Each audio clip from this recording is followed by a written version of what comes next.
In 1997, a 34-year-old truck driver named Ray Cole pulled into a tiny gas station on a rainy night. He bought a coffee, paid for gas, and then he vanished. Minutes later, his truck was gone. Hours later, so was he. No one ever saw him again. Police searched for weeks. No truck. No man. No trace. For 26 years, his wife and 2 kids begged for answers. Every single lead went ice cold. And then, this year, inside that very same gas station, the new owner found something he was never supposed to find. It was small. It was hidden. And the moment he touched it, everything changed. The truth that came out after that? It's darker than anyone ever guessed. This is the unbelievable story of what happened to Ray Cole. Like, subscribe and tell me in the comments, where are you watching from? It is late at night in 1997. The rain is coming down so hard that the wipers on Ray Cole's truck can barely keep up. He leans forward over the steering wheel, squinting through the streaked glass. The road ahead is black, empty, and slick. He is on his way home after a long haul. Ray is 34 and he has done this drive hundreds of times before. He just wants to get home to his wife and 2 kids. His radio is low, barely breaking the sound of rain hitting metal. Every few miles he passes a lonely streetlight or an empty rest area. It is late and most drivers have already pulled over. But Ray keeps going. He knows these roads. He just has to fuel up once more and then he will be done. That is when he sees the glow of a gas station up ahead. Ray pulls his truck off the highway and into the small gas station. It is a single building with a flickering sign, the kind you see in the middle of nowhere. The rain pounds on the roof of his truck as he pulls next to a pump. The security camera on the building records him as he climbs down from the cab. His hood is pulled over his head. Water runs down his jacket and jeans. He walks quickly across the wet pavement, trying to get out of the storm. His boots splash through puddles. Inside the store, the cashier looks up and sees a tired man, but nothing about him seems strange. Outside, his truck sits alone, lights still on, engine running. It is quiet except for the heavy rain and the hum of the lights. No one else is there. The stop is simple routine. At least, that is how it looks on camera. Ray steps up to the counter holding a steaming cup of coffee. He cups his hands around it, letting the heat soak into his cold fingers. The cashier remembers that moment clearly.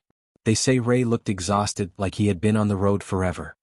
He smiled politely and said it had been a long drive. They talked for less than a minute, just small talk about the weather, about how late it was. Nothing seemed wrong. Ray never mentioned trouble. He didn't act scared. He just wanted to warm up, pay for his gas and get back on the road. The cashier says later that there was nothing unusual about him that night. He was just another driver coming through during a storm. But that quick, casual talk would be the last time anyone would ever speak to Ray Cole. Ray pays for his coffee and the gas. He gives a tired wave to the cashier and walks back out into the storm. The cameras pick him up as he crosses the wet pavement and climbs into the driver's seat of his truck. He sets the coffee down, shuts the door and pulls away. On the screen you can see his headlights roll out of the parking lot and back onto the highway. It is the last clear image of him. No one else is on the road. That truck never shows up anywhere again. Hours later, when he doesn't come home, his wife starts calling. By morning, the police are searching the highways. But right there, on that old camera tape, the timeline stops. 1 minute he is there, driving away into the storm. The next minute, it is like he vanished off the face of the earth. That short, ordinary stop at a lonely gas station becomes the last time anyone ever sees Ray Cole alive. As Ray's truck disappears into the storm, his house stays dark and quiet. His wife sits in the living room with the TV on low, waiting for the sound of his engine in the driveway. Midnight comes and goes. By 1 a.m. she starts pacing. At 2 a.m. there is still nothing. She calls his phone again and again, but he doesn't answer. She looks out the window every few minutes, hoping to see headlights turning in, but the street stays empty. She tells herself maybe the rain slowed him down. Maybe he pulled over to rest. But in her gut, something feels wrong. When dawn starts to show behind the clouds, she knows this is not normal. Something has happened. As soon as the sun rises, she dials the police. Within an hour, a patrol car is parked outside her house. Officers ask her about Ray's route, what he was driving, and what time she last heard from him. They start checking highways, exits, gas stations. They search ditches and fields for signs of an accident. Nothing. No broken glass. No skid marks. No sign of his big truck. They call hospitals. They talk to truck stops. The rain has washed away any trace. Every place that should have answers comes up empty. By that evening, more officers join the search. Helicopters sweep over the roads. Detectives watch the gas station footage again and again, hoping for some small clue. All they see is Ray driving away. The roads are clean. The fields are empty. The truck is gone. Inside the house, his wife holds the phone close, waiting for it to ring. Friends and family come over. Neighbors bring food. Nobody knows what to say. Every lead that comes in, tow yards, wreck reports, calls from nearby states, ends in the same words, "Not him." That night, 24 hours after he was supposed to walk through the door, there is still no trace. The searchers realize they are not looking for a late trucker anymore. They are looking for a man who has completely vanished. And his family feels the cold truth settling in. Something terrible has happened. As the sun comes up, the highway is lined with flashing red and blue lights. Police cars park on the side of the road. Officers get out and walk through wet grass, looking in ditches and fields. They shine flashlights under bridges and into trees. They expect to see a truck crash somewhere, but there is nothing. It is as if the big truck never drove down this road. The rain has stopped, but the ground is soaked. Every mile they search turns up the same thing: an empty road. Officers talk to drivers who pass by. None of them saw anything. By mid-morning there is still no clue. The officers gather at the side of the road, confused and worried. A man and a truck that size don't just disappear. But on this road, that is exactly what has happened. Detectives start driving. They cover every mile of Ray's usual route. At each exit they pull into gas stations and motels, holding up a picture of Ray. "Have you seen this man?" Most people shake their heads. At a diner, an older waitress studies the photo, then slowly shakes her head too. No, not after that storm. At truck stops, the detectives ask drivers if they saw Ray or his truck after that night. Everyone has heard about the missing driver, but nobody saw him leave that gas station. His face is on flyers taped to the windows. They check motel sign-in sheets. No one with his name. No one matching his description. It is like he never made it past that one stop. The search spreads wider and wider. Still nothing. Each mile they cover only makes one thing clearer. After that gas station, Ray was gone. Next, they send helicopters into the air. From up high, the officers can see everything: the long straight highway, the rivers, the fields, and the woods. They are looking for any sign of a crash. A broken fence. A piece of metal. Tire marks in the dirt. Something that says a big truck left the road. But mile after mile there is nothing. The road is empty. The fields are clean. They even check rivers in case the rain made him slide off. Still nothing. The pilot reports back: "We see nothing at all." It does not make sense. Big trucks leave big marks. But here there are no marks, no signs, no trace. From the air it looks like the truck just drove off the earth. Back at the gas station, detectives sit in a small back office with an old VCR machine. They rewind the tape to the exact time Ray pulled in. The footage is black and white and fuzzy. First they see his truck. Then they see him step out, pump gas and walk inside. After a few minutes he walks out with coffee in his hand. The camera follows him as he climbs into his truck. The detectives lean forward, waiting for something else to happen. They expect to see another car pull in behind him. Or a stranger following him. But nothing. Ray starts the truck, pulls out of the lot and drives away. A few seconds later the screen fills with static. The storm must have hit the camera. After that, the tape goes blank. That is the very last image of Ray Cole. Weeks turn into months and the search brings nothing. Detectives meet in small rooms, maps spread across tables, but no new leads appear. The frustration grows. Some officers start to whisper to each other. Maybe Ray wanted to disappear. Maybe he drove away on purpose. They talk about the pressure of life on the road, how sometimes people just snap and leave everything behind. A few even write it in their reports: possible voluntary disappearance. These whispers spread through the department. If they can't find a truck or a body, what else could it be? But deep down, most of them know it doesn't make sense. A man like Ray doesn't just walk away from his kids without a trace. Still, with no evidence to guide them, they start to wonder if they are chasing a man who doesn't want to be found. One afternoon, Ray's wife comes to the police station. She is pale from lack of sleep. She sits across from the detectives, holding her hands together tightly. When she hears that some people think Ray left on purpose, she finally speaks through tears. "Ray would never leave us. Not me. Not our kids. He isn't like that." Her voice shakes as she tells them about their last phone call before he vanished. Everything was normal. He talked about dinner and asked about the kids. There was no sign of trouble. She looks each officer in the eye, trying to make them understand. He loved his family. He had no reason to run away. When she leaves, the room is silent. Even the detectives who doubted start to realize that this case isn't about a man running away. Something else happened on that rainy night. With no answers, the family decides to speak directly to the public. Cameras gather in a small town hall. Local news reporters point their microphones toward the stage. Ray's wife steps up first. Her voice is soft and tired as she begs for anyone who knows something to come forward. Then the cameras turn to the kids. They're so young. One of them looks straight into the camera and says, "Please come home, Dad. We miss you." The clip airs on every local station that night. Flyers with Ray's picture are posted in store windows, on telephone poles, in rest stops across the state. Truck drivers take stacks of them on the road to hang in other towns. Soon everyone knows his face. The case becomes more than a missing driver. It becomes a mystery the whole town is watching, hoping that someone will finally talk. Months go by, and the bright missing posters that once covered every pole and wall start to fade. The rain has washed the colors away. The corners curl and the paper tears in the wind. At first, people in town stop to look at them. They hope that maybe one poster will remind someone of something. But as time passes, fewer people look. Every week, Ray's wife drives around with more copies. She tapes new ones over the old ones. She keeps thinking, somebody has to know something. Detectives still keep the case open. They tell her they are trying everything. But the phone doesn't ring anymore. Leads stop coming in. For the family, the days feel heavy. The posters on the poles become a part of the town now, like old scars. People see them, but no one knows what else to say or do. Now and then a call comes in. Someone thinks they saw a truck that looks like Ray's. Another person swears they saw a man in a diner that looks just like him. Police rush to follow up on every single call. They drive hours away. They check parking lots and sit in diners waiting for the mystery man to return. One tip sends them to another state, where a truck matching Ray's description was parked behind an old store. But when they check the plates, it's not his. Another tip says a man was living under a new name. When they get there, it's someone completely different. Each false lead crushes the family a little more. Every time the phone rings, they get a flash of hope. And every time that hope disappears. Years pass like this.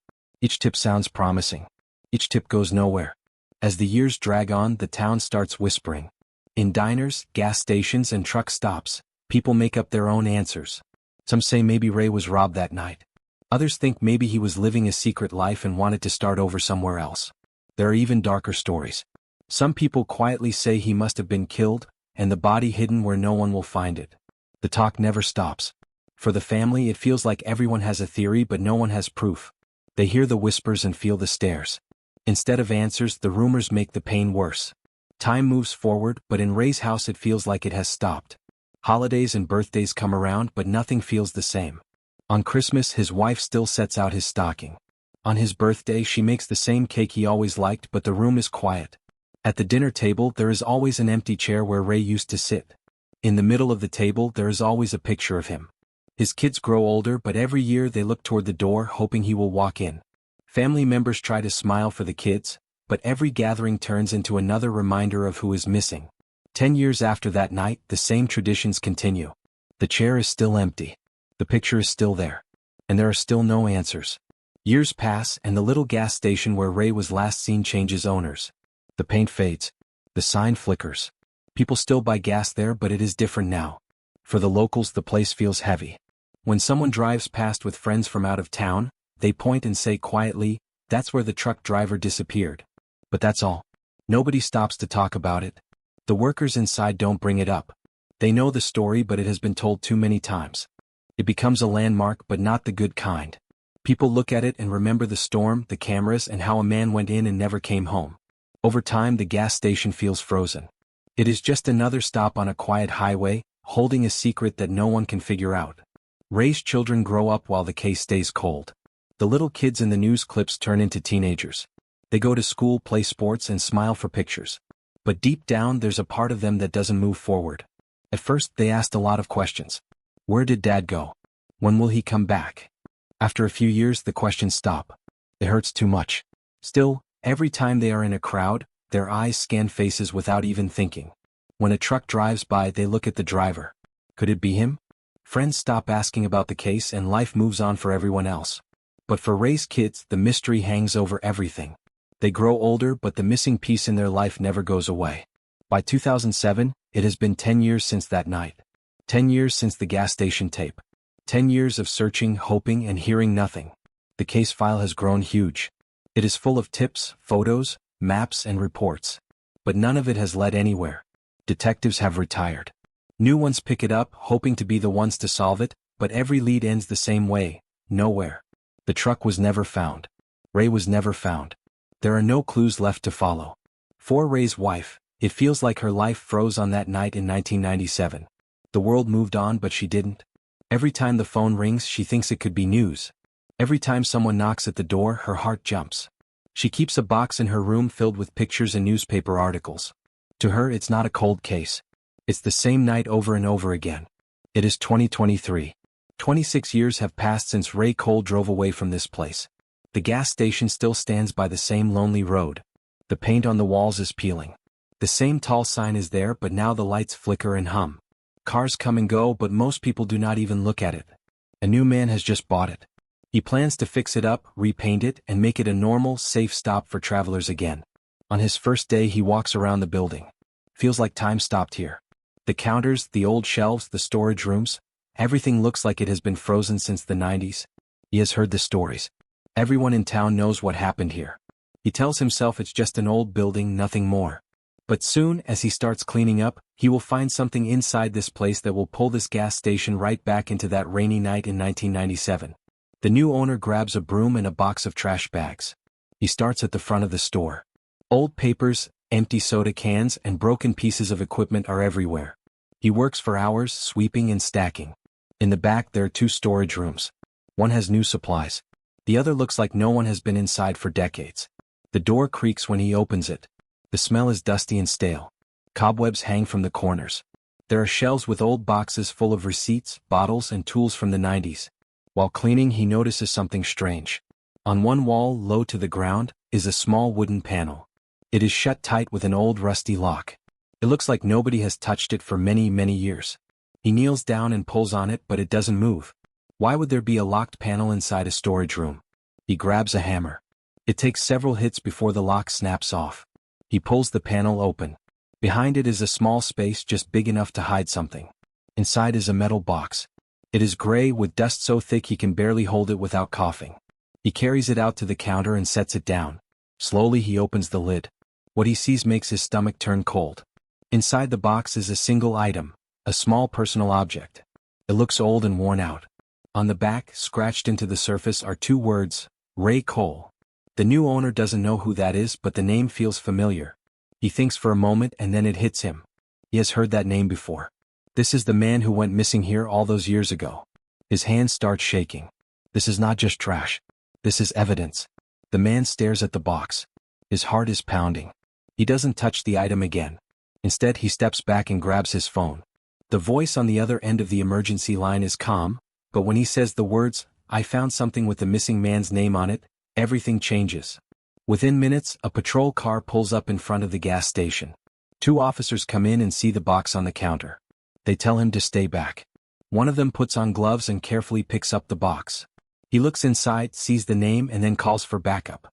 Soon, more police cars arrive. They tape off the gas station. Yellow crime scene tape flaps in the wind. Customers are told to leave. The whole building is locked down. Investigators take photos of everything: the dusty shelves, the panel, the hidden space, the box, and the item inside. The new owner tells them exactly how he found it. He can't believe what is happening. He only wanted to clean up this place. Now it feels like the past has come alive inside these walls. Detectives know they need one more step. They pick up the phone and make a call no one wants to make. Within an hour, a car pulls up in front of the gas station. Ray's wife steps out. She looks older, tired from 26 years of not knowing. An officer gently guides her inside. The box is on the table. The item has been placed on a clean cloth. When she sees it, she stops walking. Her eyes fill with tears before she even touches it. It is something personal. Something Ray never went anywhere without. She knows it is his. Her hand shakes as she picks it up. She whispers, "This is Ray's. This is his." The room goes silent. The detectives don't need any more proof. This thing has been hidden here since the night he disappeared. For the first time in over 2 decades, there is a real lead. Ray's wife leans against the table, crying quietly. The officers look at each other. They know this small, dusty object has just changed everything. The moment Ray's wife confirms the item, Detectives begin asking questions right there in the storage room. How did this end up here? Was Ray ever inside that room on the night he disappeared? Did he come back to the station after the camera lost sight of him? Or did someone force him into that back room before he could even leave? They take another careful look at the space behind the wooden panel. It is small, dusty, and sealed up tight for years. Why would someone hide this box so deep inside the wall unless they were trying to make sure no one ever found it? The officers start making lists. Who worked here in 1997? Who had a key to this building? Who had access to the back room?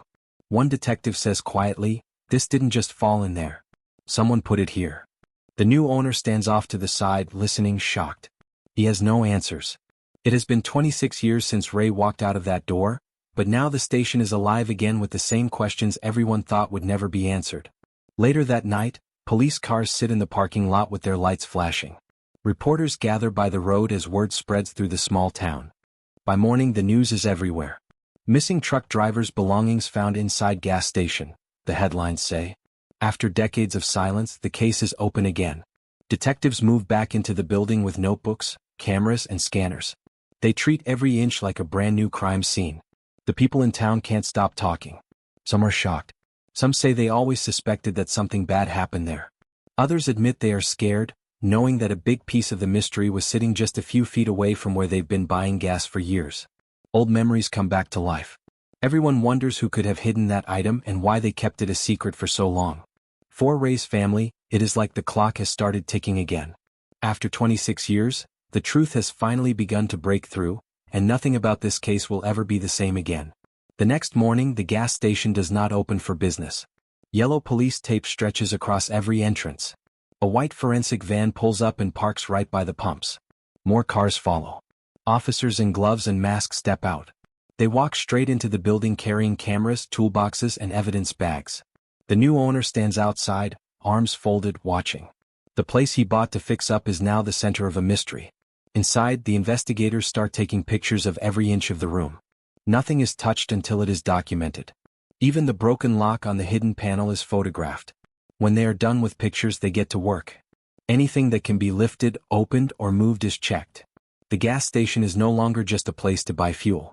It is now treated like a frozen piece of that night in 1997, waiting to finally reveal what really happened to Ray Cole. Investigators begin tearing the place apart. First, they move the dusty shelves and clear the storage rooms. Then they pull up the rotting floorboards. Every plank comes up one at a time. Under the wood, they find dirt that hasn't been touched in decades. They bag samples. Next, they break into the walls.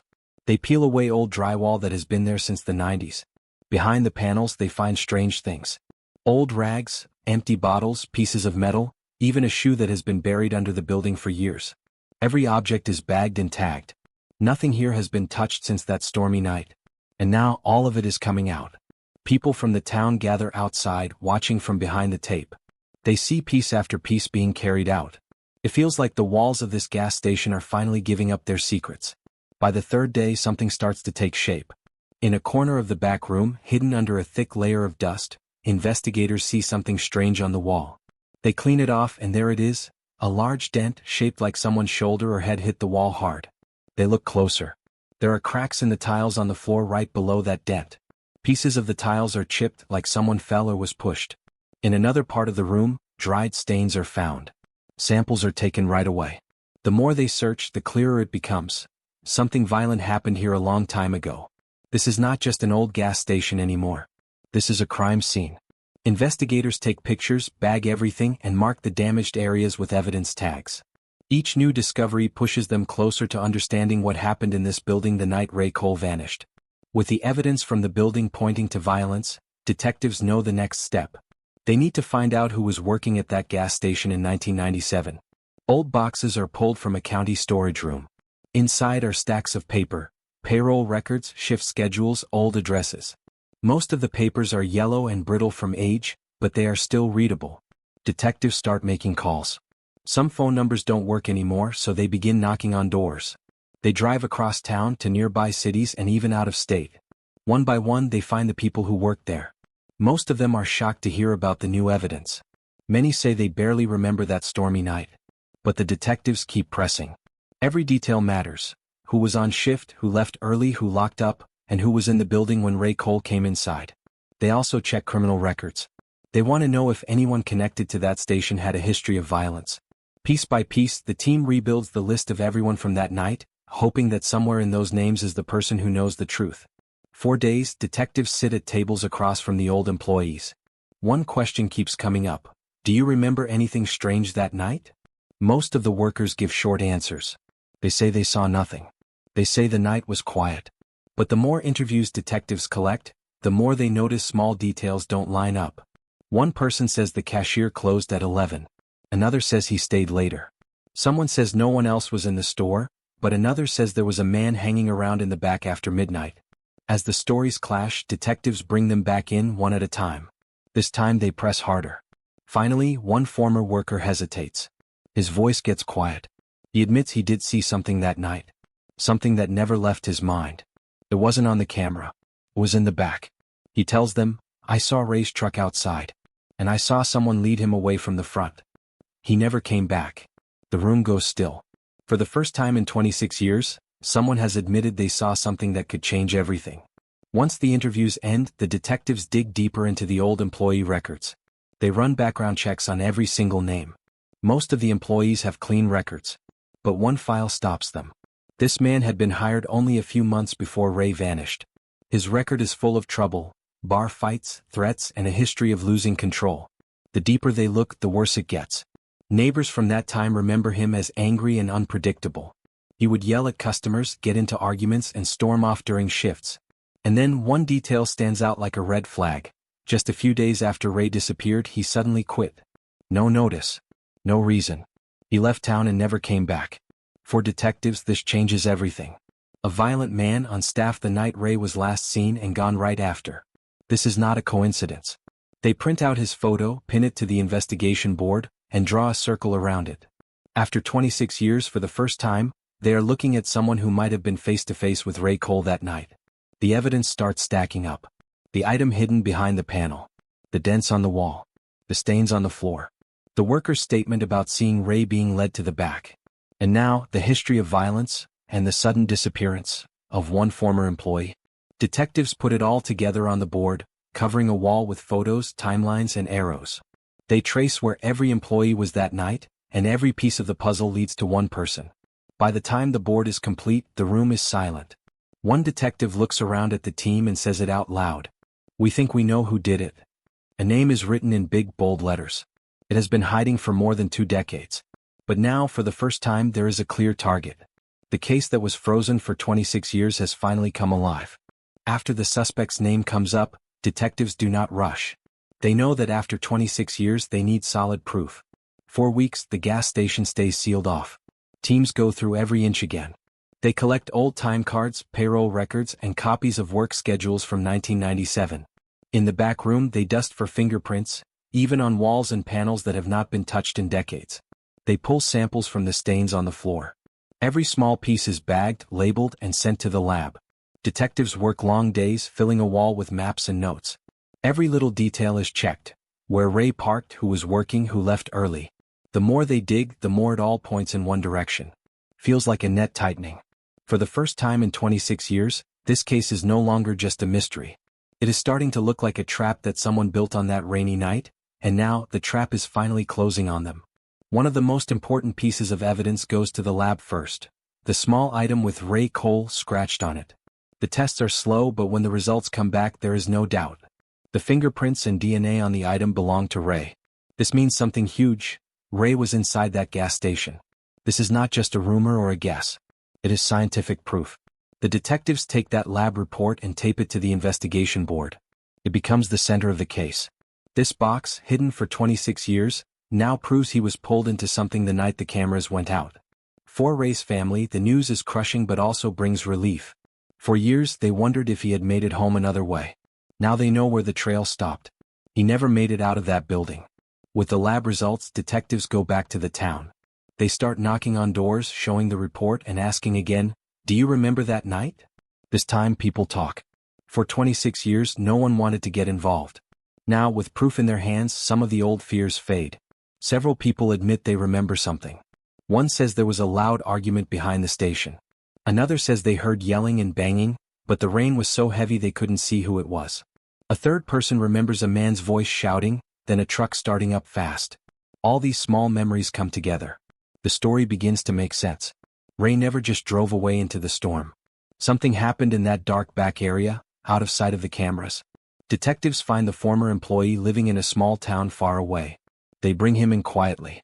He sits across from them in a gray interrogation room. His arms are crossed and he keeps shaking his head. At first he says the same thing he has said for years: "I don't know anything about that night." The detectives stay calm. They lay photos on the table, pictures of the gas station, the box, and the item with Ray's name scratched on it. He stares at them but says nothing. Next they show him the lab reports. The evidence proves Ray was inside that building. His voice cracks a little as he repeats, "I had nothing to do with that." Then they bring out statements from the witnesses, all describing a fight behind the store. With each new piece of evidence he shifts in his chair. He rubs his hands over his face. Finally, one detective leans forward and says, "We know you were there. It's time to tell us the truth." The room is silent. He looks at the floor. And for the first time in 26 years, his story begins to change. At first, the man tries to talk around the truth. He says it was just an argument. He says Ray made him angry. Then the words start to pour out. He tells them Ray had pulled in that night because of the storm. After buying gas, Ray came back inside. Something small set him off. Maybe a comment, maybe just the wrong tone. They argued. Voices got louder. He admits he grabbed Ray and shoved him. Ray hit the wall hard. He fell. Panic set in. He tells them he never planned it. He says it was an accident, but when he saw Ray on the floor, he didn't know what to do. Afraid of getting arrested, he dragged Ray to the back. That's where it got worse. Ray tried to get up and they fought again. This time it ended. The detectives let him talk. When he's done, he admits that he hid the item in the wall, locked the panel, and left. A few days later he quit. He thought if he left town no one would ever find out. For 26 years, he carried that night with him, waiting for the day it would all catch up. Now, sitting in the small gray room, he finally says the words, "I killed Ray Cole." After the confession, detectives ask him exactly what he did next. His voice is flat now. He explains that once Ray was dead, he panicked. He dragged the body out through a side door so no one passing by on the road would see. The rain was coming down so hard it covered everything, footprints, blood, all of it. Behind the station, there was a patch of dirt where trucks sometimes parked. In the dark and the rain, he dug a shallow pit with an old shovel that was already back there. He laid Ray's body inside, covered it, and packed the wet ground down with his boots. Then he drove Ray's truck away from the station. A few miles down the highway there was a spot where the trees were thick. He rolled the truck in and left it hidden. When he returned, he wiped the floors, walls, and counter. The storm did the rest. By the time the sun came up, there was no sign of what had happened. "I thought it was over," he says, his voice barely above a whisper. For more than 2 decades he believed the storm had erased everything. After the confession, police returned to the gas station with a search team. He shows them where to look. Behind the building, in the field he described, they marked the spot. For hours they dig carefully. The ground is packed hard after so many years, but the soil looks different here. A few feet down the digging stops. Bones. They work slowly, piece by piece, collecting everything. A few weeks later, DNA tests confirm what everyone already knows. The remains belonged to Ray Cole. For 26 years he had been there, only a few yards from the last place he was seen alive. The news spreads fast. Reporters stand outside the taped-off field. The mystery of Ray Cole has finally been solved. Early in the morning, police cars roll slowly into a quiet neighborhood. Neighbors watch from their windows as officers step out, bulletproof vests on, hands on their weapons. They move to a small house at the end of the street. One officer bangs on the door. Another shouts, "Police! Open the door!" Inside there is no sound for a few seconds. Then footsteps. The door creaks open. The man who has been hiding for 26 years stands there. He doesn't fight. 2 officers grab his arms, twist them behind his back, and handcuff him. A camera catches the moment he is led down the small porch steps. The neighborhood is silent. He is put in the back of a car and driven away. For the first time since 1997, there is no more running, no more hiding. The man who took Ray Cole's life is now under arrest. At the same time, miles away, a phone rings. Ray's wife answers. On the other end, a detective's voice says, "We got him." For a moment she doesn't say anything. Her grown children are sitting at the table. They watch her face change as she listens. Finally she hangs up and tells them, "The man who killed your dad has been arrested." No one moves. It takes a few seconds for the words to sink in. One of her children puts a hand over their mouth. Another grabs her hand. The house is quiet. For 26 years they have been waiting for this call. Now finally it has come. Months later the case goes to court. The man sits at a table wearing a prison jumpsuit. Prosecutors stand and tell the story of that night. The jury looks at photos of Ray, the gas station, and the box that was hidden behind the wall. Every detail is laid out, step by step, of how Ray walked into that store and never came out. The courtroom is packed. Ray's family sits in the front row. They never take their eyes off the man who took everything from them. He doesn't look up. The truth that was buried for 26 years is finally being spoken in front of everyone. After the arrest and the trial begins, the town cannot stay quiet. News crews park their vans outside the old gas station. Cameras point at the building that has stood there for decades, hiding a secret everyone had stopped asking about. People drive by slowly, staring at the yellow tape still wrapped around parts of the property. At the diner in town, no one talks about anything else. Some people are shocked. Others admit they always had a bad feeling about that night. For many, it feels like being dragged back into 1997. The storm. The cameras. The truck that left and never came home. Parents explain to their kids why the news trucks are there. Older folks shake their heads and say, "We never thought they'd solve it." The gas station has become a place no one can ignore anymore. It's no longer just a stop for fuel. It is now a crime scene that haunted a whole community for 26 years. And with every camera flash, the town has to face what happened that night all over again. The trial takes weeks. When it is over, the judge calls the man to stand. The courtroom goes silent. "You hid the truth for 26 years, the judge says. And now you will never walk free again." The sentence is life in prison. There is no reaction from the man. He just lowers his head as deputies take him away. For Ray's family, the words bring a kind of relief. It will never bring Ray back. But it means no one else will ever suffer at this man's hands again. Outside the courthouse, reporters gather. Ray's wife stands with her children. "We finally know what happened," she says. "And now we can say goodbye." The story spreads across the country. People everywhere hear about the small gas station, the hidden box, and the stormy night when everything went wrong. For the first time in 26 years, the case is closed. Months after the trial, the town is quiet again. On a calm morning, Ray's family drives to the cemetery. The sky is clear. There are no reporters, no police, no cameras, just them. They walk together, carrying flowers. At the far end of the cemetery is a new headstone. It reads, "Ray Cole, 1964 to 1997. His wife kneels in front of it. She lays the flowers down slowly and runs her hand across the cold stone. Her grown children stand behind her, silent. For 26 years there was no place for them to come to. No grave to visit. No answers. Now they finally have a place. Tears fall as they talk to him. They tell him they missed him every single day. They tell him the truth finally came out. They sit there for a long time. The pain is still there. Will always be there. But for the first time there is something else too, an ending. A voice speaks as the camera shows the grave, the gas station, and the quiet road where it all started. For 26 years, one question never went away. What happened to Ray Cole? On that stormy night in 1997 he stopped for gas. And he never came home. For decades there were no answers. Only guesses. Only pain. It took a simple act. One man cleaning out an old gas station, to bring the truth back to light. The hidden box. The name scratched on it. And the chain of events that finally revealed what really happened that night. Ray's family spent half their lives waiting for this moment. Now they finally know. It will never bring him back. But the search is over. This is how the story of Ray Cole ends. Not with a mystery, but with an answer. The camera fades on the grave. If this story hit you as hard as it hit me, think about this. Ray's family waited 26 years to learn what happened, and it all started with one small hidden box. There are more cases out there just like this, unsolved, waiting for one clue. If you want to hear more stories like this, make sure to subscribe. And remember, some answers hide in plain sight for decades.